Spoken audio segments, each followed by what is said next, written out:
कौए और उल्लू। बहुत समय पहले की बात है कि एक वन में एक विशाल बरगद का पेड़ कौओं की राजधानी था। हजारों कौए उस पर वास करते थे। उसी पेड़ पर कौओं का राजा मेघवर्ण भी रहता था। बरगद के पेड़ के पास ही एक पहाड़ी थी जिसमें असंख्य गुफाएं थीं। उन गुफाओं में उल्लू निवास करते थे। उनका राजा अरिमर्दन था। अरिमर्दन बहुत पराक्रमी राजा था। कौओं को तो उसने उल्लुओं का दुश्मन नंबर 1 घोषित कर रखा था। उसे कौओं से इतनी नफरत थी कि किसी कौए को मारे बिना वह भोजन नहीं करता था।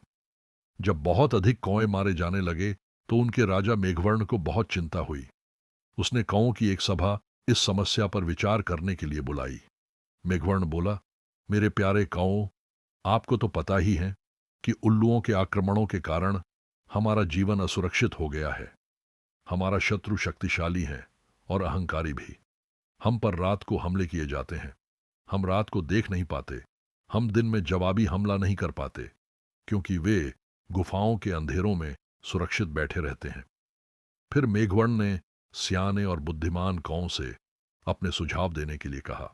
एक डरपोक कौआ बोला, हमें उल्लुओं से समझौता कर लेना चाहिए। वह जो शर्तें रखें हम स्वीकार करें। अपने से ताकतवर दुश्मन से पिटते रहने में क्या तुक है। बहुत से कौओं ने कां कां करके विरोध प्रकट किया। एक गर्म दिमाग का कौआ चीखा, हमें उन दुष्टों से बात नहीं करनी चाहिए। सब उठो और उन पर आक्रमण कर दो। एक निराशावादी कौआ बोला, शत्रु बलवान है, हमें यह स्थान छोड़कर चले जाना चाहिए। सियाने कौए ने सलाह दी, अपना घर छोड़ना ठीक नहीं होगा। हम यहां से गए तो बिल्कुल ही टूट जाएंगे। हमें यहीं रहकर और पक्षियों से सहायता लेनी चाहिए। कौओं में सबसे चतुर व बुद्धिमान स्थिरजीवी नामक कौआ था जो चुपचाप बैठा सबकी दलीलें सुन रहा था।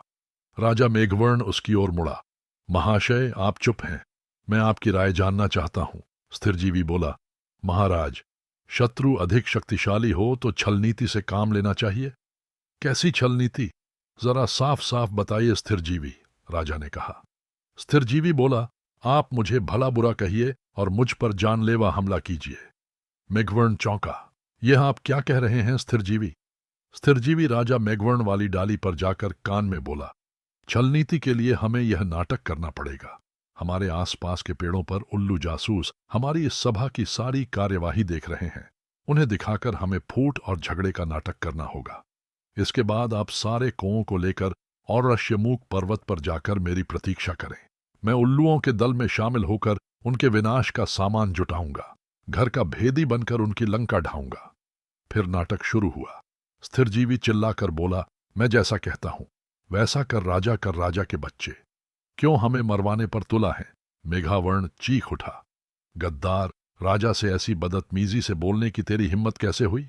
कई कौए एक साथ चिल्ला उठे, इस गद्दार को मार दो। राजा मेघवर्ण ने अपने पंख से स्थिरजीवी को जोरदार झापड़ मारकर तनी से गिरा दिया और घोषणा की, मैं गद्दार स्थिरजीवी को कौआ समाज से निकाल रहा हूं। अब से कोई कौआ इस नीच से कोई संबंध नहीं रखेगा। आसपास के पेड़ों पर छिपे बैठे उल्लू जासूसों की आंखें चमक उठी।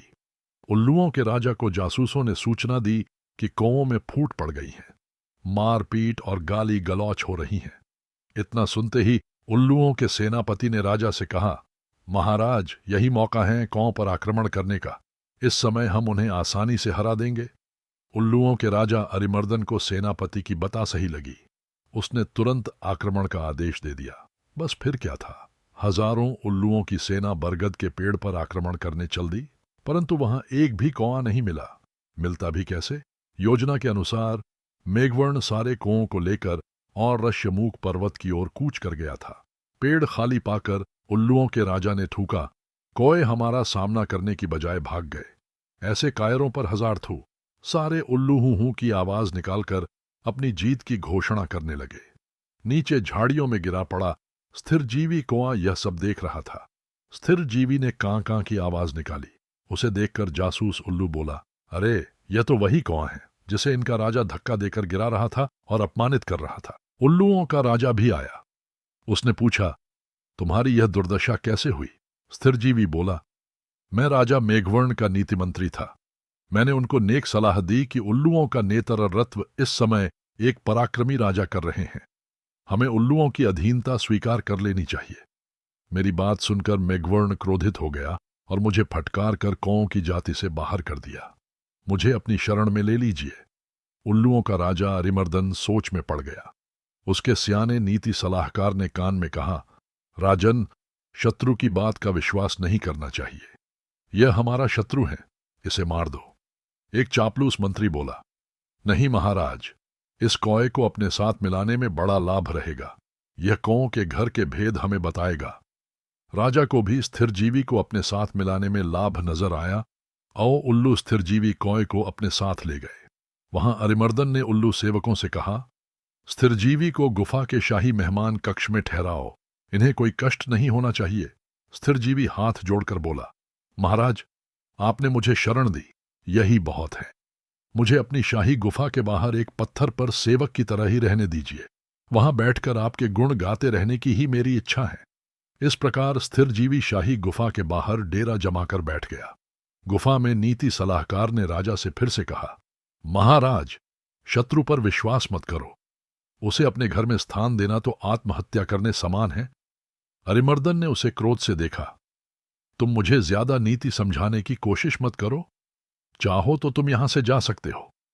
नीति सलाहकार उल्लू अपने 2-3 मित्रों के साथ वहां से सदा के लिए यह कहता हुआ विनाश काले विपरीत बुद्धि।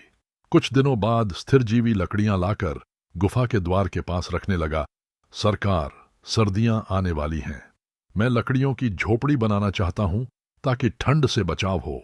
धीरे धीरे लकड़ियों का काफी ढेर जमा हो गया। एक दिन जब सारे उल्लू सो रहे थे तो स्थिरजीवी वहां से उड़कर सीधे आरश्यमूक पर्वत पर पहुंचा, जहां मेघवर्ण और कौओं सहित उसी की प्रतीक्षा कर रहे थे।